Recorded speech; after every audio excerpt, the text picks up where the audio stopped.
নমস্কার বন্ধুরা, সকলকে শুভ দুপুরবেলা। তো প্রতিদিনকার মতো আজকে আমি একটি ছোট্ট ভিডিও তোমাদের সামনে তুলে ধরছি। তো আজকেও দেখো আমি একটি রান্নার ভিডিও শেয়ার করছি। তো আজকের রান্নাটি একটু স্বাস্থ্যকর বলতে পারো। তো যাদের ক্ষেত্রে শরীরে রক্তর পরিমাণ কম আছে তাদের জন্য বলি, এই শাক খাওয়াটা কিন্তু অত্যন্ত জরুরি।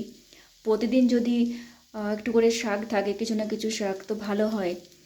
তো যাই হোক, আজকে যে আমি শাকটি রান্না করছি তোমরা হয়তো অনেকেই গেস করতে পারছো, বা যারা বুঝতে পারছো না তাদের জন্য বলি, হয়তো তোমরা ফুলকপি খাও, কিন্তু ফুলকপির শাকটা খাওয়া হয়ে থাকে না, বা অনেকে হয়তো খেতে পেরেছো। তো আজকে যে আমি শাকটা রান্না করেছি এটা কিন্তু ফুলকপিরই শাক। দেখো, এটা শাকটা প্রায় ভাজা ভাজা হয়ে এসছে।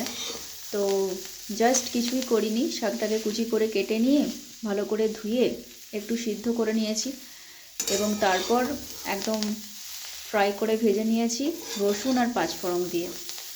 দেখো, এটা গরম গরম ভাতের সাথে, বিশেষ করে শীতকালে এই ফুলকপির শাক ভাজা খেতে কিন্তু খুবই ভালো লাগে।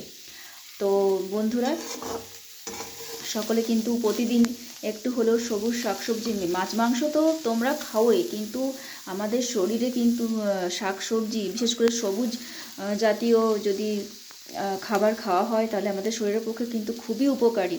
তো সকলে একটু প্রতিদিন শাক খাওয়ার অভ্যেস করো।